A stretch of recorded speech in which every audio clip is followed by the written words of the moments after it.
Hello. I'm trying something new. With the upcoming release of the Carcass Front, I've been wanting to dive deeper into the lore of Trench Crusade. My problem is, information just doesn't go in unless I have some sort of full interaction with it. So, instead of making a standard lore video, I want to learn the lore by creating short stories based around the introductory lore with some creative liberties. This is entirely fan-made by myself with absolutely zero AI involvement, and I can promise you there never will be any AI involvement on this channel. I've always enjoyed creative writing and have written and produced a lot of short films in my time. And I just want to scratch that part of my creative itch. So please, I'll stop talking now and enjoy this short story from the Trench Crusade universe. Apologies if I've got anything wrong. I'm no lore master. I'm simply somebody that wants to make something that I would want to consume. So please, enjoy. Since infancy, I knew my place was to die. I was born into the embrace of death, an infant condemned to be born into the worst sin. The priests would not anoint me, deemed the sin a matricide, the highest of violations of the church and God. I knew my place was to atone amongst the disorganized rabble, burdened by guilt or driven by zeal. The church did not recognize those initiated as sanctioned soldiers. We were seen as a heterodoxy, an affront to God himself, condemning our teachings of the church's own prophets. I possessed nothing. No earthly goods to pass to the church or to the elders. Nothing to purchase the forgiveness of the Lord. Thus, the local priesthood decreed my fate. I was not permitted the dignity of joining the Trench Pilgrims. My unholy stigma was too deep. My sin too severe. I was condemned to the lower strata, an ecclesiastic prisoner. I knew my place was to die. In the staging camps, countless scores of souls arrived hourly, stripped of all their worldly possessions for the coffers of the elders. I awaited my final purpose, finding a jagged piece of shrapnel left behind from a holy martyrdom prior that day, carving the 40th group of 6 crucifixes into my palm. There was a familiarity with this sensation. The pain from the metal was filled with millions of condemned voices, and their blood spilt upon no man's land. The screams, providing no semblance of structure, formality, or language, only noise. The skin that is protecting us from the pains that linger in the darkness of our bodies. We no longer deserve such comforts. I no longer deserve them. For the sins we have committed against the Lord, we make the greatest offering. A castigor arrived to prepare me, burdened with a heavy scourge of braided leather and rusted wire, the holy instrument of our procession. The first strike came immediately, tearing deep into self-inflicted scarification. I did not flinch. A searing agony, my exposed nerves caressing the rusted iron like fingers. A divine confirmation of my worthlessness to God. The pilgrims bound my wrist with spiked silices, the inward-facing barbs biting to the bone, a martyrdom device strapped to my spine. 70 pounds of high-density amatol, blessed by the war prophets themselves. Hempen ropes, soaked in holy oils, chemically burned my lacerated skin. The crushing weight constricted my lungs against my ribs. This pain was diverted when the first iron nail penetrated my left arm. A pilgrim, hammering a piece of board with painted crucifixes just below my shoulder. The pilgrim's first swing was inept. Whether the intent was to be perfectly maladroit or not hardly mattered. It was in. and swiftly the second blow came, this time on my right. The agony I felt took me one step closer to God.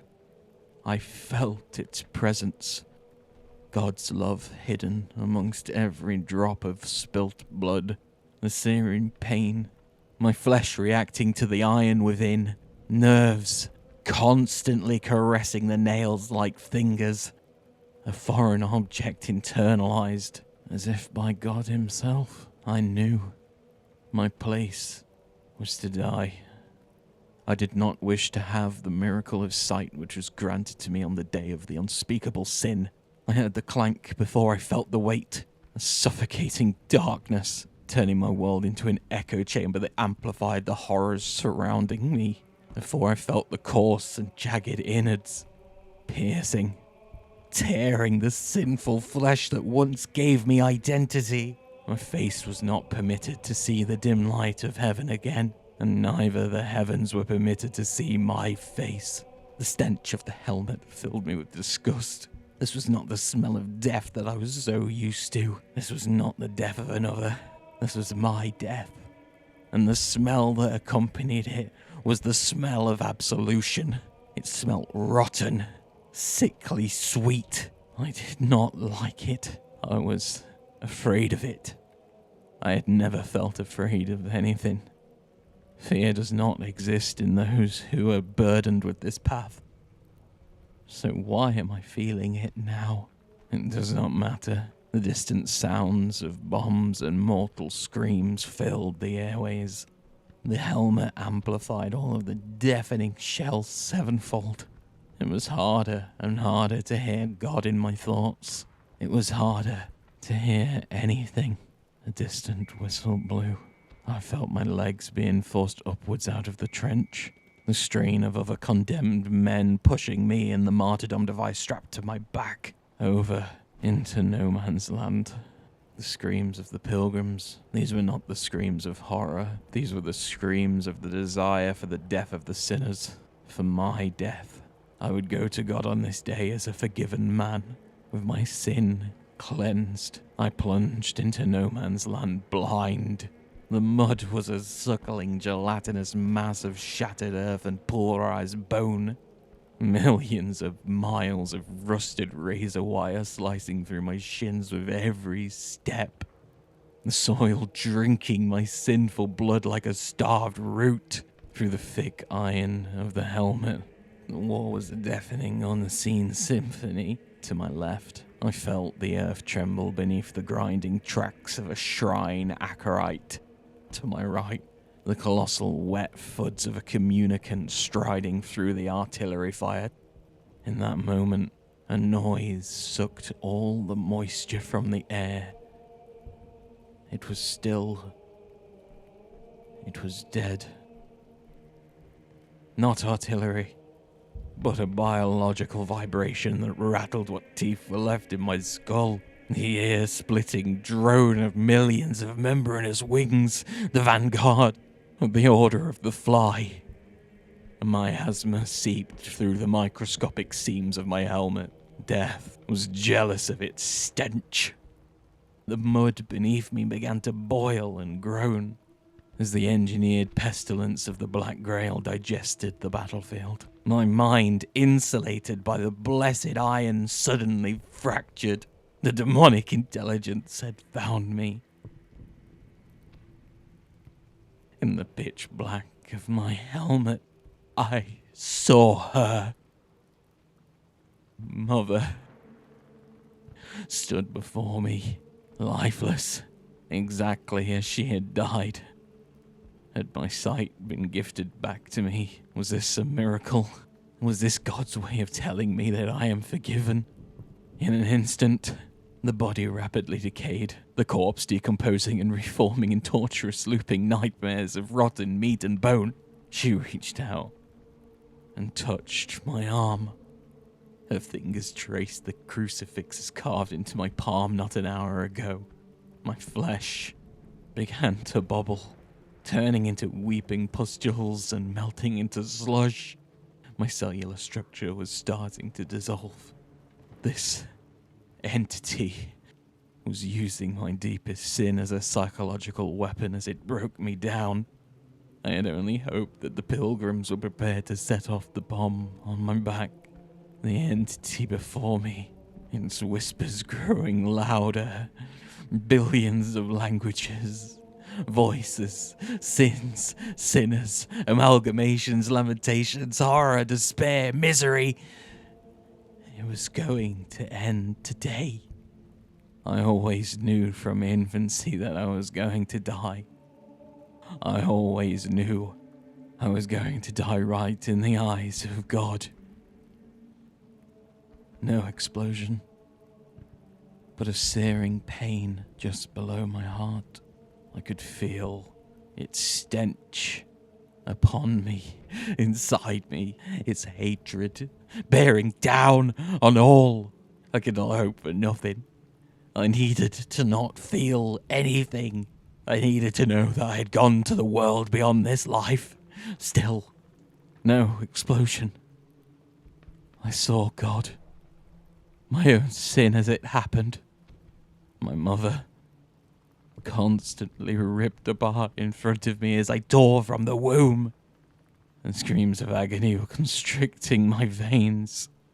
I felt it all, every single micro-transgressional sin. The bomb still had not detonated. She touched it, forming around it whilst pressing against my skin. The cold skin reduced to bone, to muscle, to viscera, to nothing, and repeating for what felt like a millennia. Is this my paradise?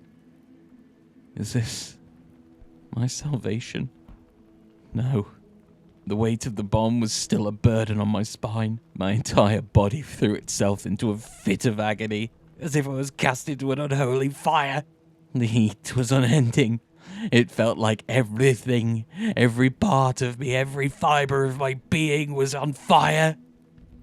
My mother, gone. In its place, Beelzebub, the Lord of the Flies.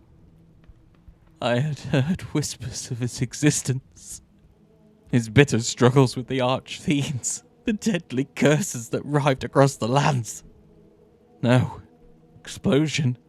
The holy explosives had been rendered inert by the sheer, overwhelming corruption radiating from the seventh circle.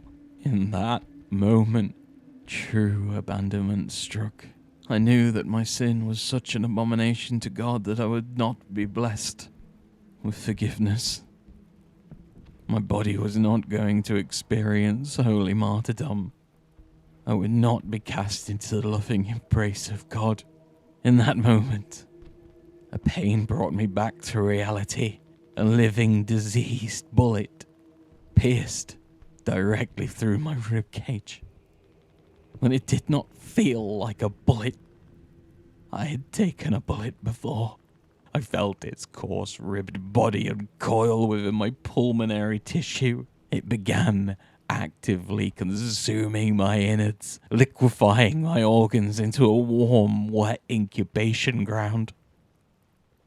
The squelch of the parasite, laying thousands of microscopic eggs directly into my bloodstream, echoing inside my own chest, ridding every part of my body completely absent from God. I was now a host.